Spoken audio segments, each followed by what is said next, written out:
साहेब, मी जरा सोलापुरी भाषेतला प्लेअर आहे. शुद्ध बोलणं आपल्याला जमत नाही.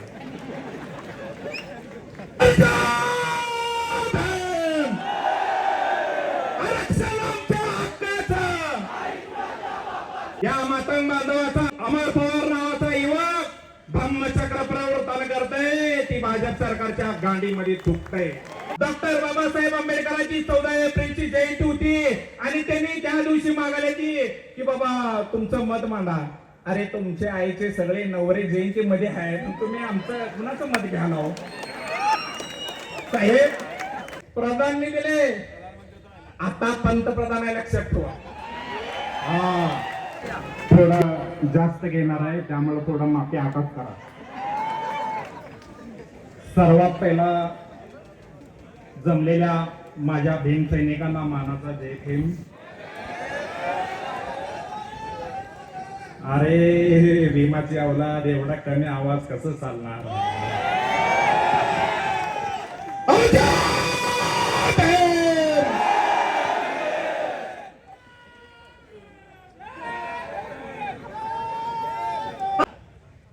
खरं तर ही मोर्चा ह्या मागणीसाठी करायला खरं म्हणजे आम्हालाच लाज वाटायला की आमचे बांधव आमच्या विरोध गेले आणि आम्हाला रस्त्यावर यावं लागलं. सर्वात पहिल्यांदा मी अण्णाभाऊ साठेला मानाचा जय भीम. आणि मातंग बांधव हे आपलेच आहेत, लक्षात ठेवा. 2-4 दलाल भडव्यामुळे मातंग समाजाला लांब करायचं नाही. सोलापूर जिल्ह्यातील मातंग बांधव या महाराष्ट्रामध्ये इतिहास केलेला आहे. या मातंग बांधवाचा अमर पवार नावाचा युवक धम्मचक्र प्रवर्तन करतय, ती भाजप सरकारच्या गांडीमध्ये चुकतय.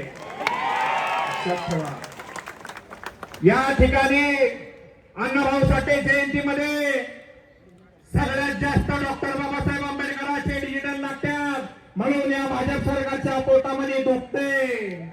म्हणूनच या आपल्या भावाला आपल्यापासून तोडायचं काम ही सरकार कराले. हे घर में चूहा निकले तो एक घर से भाग जाते हैं और संविधान बदलने की बात करते हैं. आराम करो.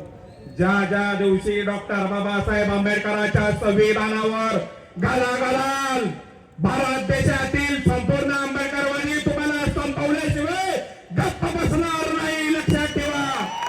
मातंग आणि महार भांडण लावायचं तुम्ही प्रयत्न कराल. मातंग आमचा भाव आहे, भावाकडून काही चुकलं असेल तर पुढे त्यांना भविष्यामध्ये लक्षात येईल. परंतु मातंग बांधवाला आपण दूर करायचं नाही. या मातंग बांधवाने 25 वर्ष झाले निळा झेंडा फडकावलाय, लक्षात ठेवा. या महाराणी मातंग बांधवाने मिळून निळा झेंडा फडकावलाय, म्हणून भाजप सरकारच्या कुठं दुखाले.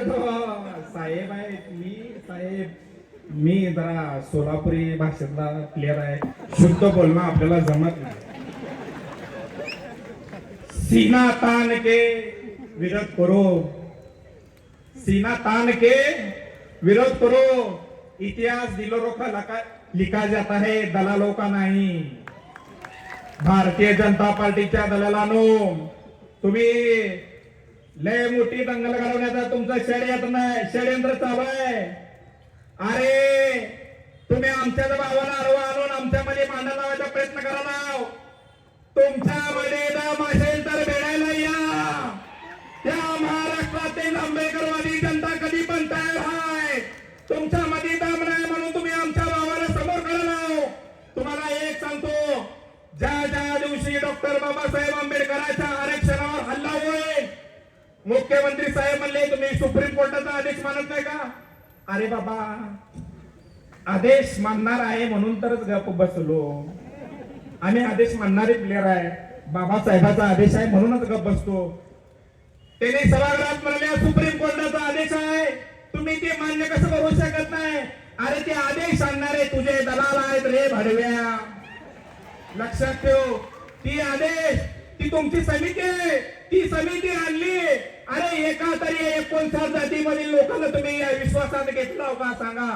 डॉक्टर बाबासाहेब आंबेडकरांची 14 एप्रिलची जयंती होती आणि त्यांनी त्या दिवशी मागायला की बाबा तुमचं मत मांडा. अरे तुमचे आईचे सगळे नवरे जयंती मध्ये आहेत, तुम्ही आमचं कुणाचं मत घ्याल हो? साहेब, मला माफ करा, तुम्ही मला काय म्हणायचं म्हणा, परंतु जनतेच्या मनातलं कोणतरी एकदम बोलणं पाहिजे नाही. जनतेच्या मनामधलं बोलणारा एक तर प्लेअर पाहिजे का नाही.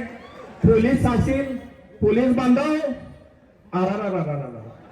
तुम्ही हे आपलेच आहे, तुम्हाला पुढं करल्या सकाळपासून त्रास आहे मला. इथं साऊंड लावू दी नाही, तिकडं गाडी पकडाल्यात, गाणे म्हणू दी नाहीत बाबासाहेबाचे. पोलीस बांधवाचा ह्यामध्ये काही सुद्धा संबंध नाही. लक्षात ठेवा, पोलीस बांधवाच्या मनात सुद्धा सरकारबद्दल एवढं चीड आहे. परवाच एका नेत्याने सांगितलं की साहेब तुमचं सरकार घ्या लवकर, माझी इथून बदली करा. त्यांना पण बनवायचं आहे, त्यांनी पण वैतागल्यात, त्यांनी बघू शकत नाही. परवा दिल्लीचं आंदोलन बघितलं तुम्ही. अरे आम्हाला कोकरज म्हणलं, झुरळ म्हणलं, किडे बकुडे म्हणलं, झुरळ तुमच्या कुठं गेलं, राजीनामा द्यायला लावला. राजीनामा अजून झालं नाही बाहेर. आता प्रधानने दिले, आता पंतप्रधान आहे. लक्षात ठेवा. या भारत देशातील 80% लोक या भाजप सरकारच्या विरोध आहेत.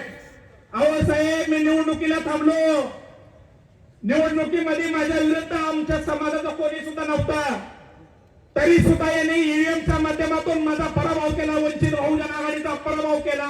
डॉक्टर बाबासाहेब आंबेडकरांचे विचार घेऊन सभागृहामध्ये मांडणाऱ्या युवकाला या भाजप सरकारने हरवले. अरे हरामखोरांनो, तुम्ही मला या सभागृहामध्ये येऊ दिलं नाही, तुम्हाला रस्त्यावर वंचित बहुजन आघाडीचे कार्यकर्ते फिरू देणार. लक्षात ठेवा. तुम्हाला काय वाटले, तुम्हाला ईव्हीएमच्या माध्यमातून तुम्ही निवडून आले, आता भाजपचे किती नगरसेवक आले निवडून येऊन बाबासाहेबांचं आरक्षणावर या ठिकाणी निवडणूक लढली आणि पद घेतले. कोण झालेले हो, इथं बाप आले, बाप आपले. त्यामुळे आपल्या बापाच्या पाठीशी आणि बापाच्या विचाराच्या पक्षाशी आपल्या सगळ्याला एकत्रित राहायचं आहे. अजून तुम्हाला सांगतो, या माध्यमातून साहेब त्यांनी काय करले, आता आपल्याला मोर्चामध्ये गुंतवल्या आणि नवीन मतदार नोंदणी. माझ्या निवडणुकीमध्ये सुद्धा, प्रवीणजी जरा 2 मिनिट थांबा, लय महत्वाचा विषय काय, एसआयआरच्या माध्यमातून. लक्षात ठेवा, ही सगळ्यात महत्वाचा विषय, ह्यापेक्षा सगळ्यात महत्वाचा एसआयआर आहे. आपले सगळे नाव उडवण्याचं काम हे भाजप सरकार करत आहे. मतदान आपलं गडप करण्याचं काम करत आहे. या भाजप सरकारला माझं आव्हान आहे. अहो थांबा जरा, ही आपलं नाव ह्यामधून काढायचं त्यांनी काम करलं. लक्षात ठेवा, तुम्ही या मतदान नोंदणीमध्ये नाव नोंद करून घ्या आणि ज्यांना कोण तुमचं नाव करत नसेल त्याला डायरेक्ट संपवून टाका. बाबासाहेबांचं दिलेलं संविधान संपवण्याचं काम याने चारी बाजूने करल्यात. अरे हल्ल्यावरती हल्ले, किती अभंग पाहिले किल्ले. पुढचं आता आम्ही बोलणार नाही, जागा सोडा. सॉरी, मी काय अजून जास्त बोलणार नाही, फक्त 2 घोषणा देतो. त्यामुळे तुम्ही घोषणा तेवढं द्या आणि संपवा. आणि मतदान एसआयआरचं आपलं नाव नोंदवा बरं का. ज्या दिवशी आपले नाव ह्याने वगळतील, या मुख्यमंत्र्याला सभेच्या माध्यमातून आवाहन करतो, तुम्ही या महाराष्ट्रातील किंवा देशातील ज्यांचं मतदानाचं हक्क तुम्ही बजावणार, तुम्हाला ही जनता रस्त्यावर फिरू देणार नाही. लक्षात ठेवा. डॉक्टर बाबासाहेब आंबेडकरांचा, छत्रपती शिवाजी महाराज की, छत्रपती राजश्री शाहू महाराज की, महात्मा ज्योतिराव फुलेंचा. अरे टी1 मध्ये पुत्रा भुकला, छत्रपती शिवाजी महाराजांनी युद्ध अर्ध्यातच थांबवले म्हण. अरे शिवाजी महाराज थकले नव्हते, तुझ्या तर आता मी बोलू शकत नाही. आरक्षण आमच्या हक्काचं.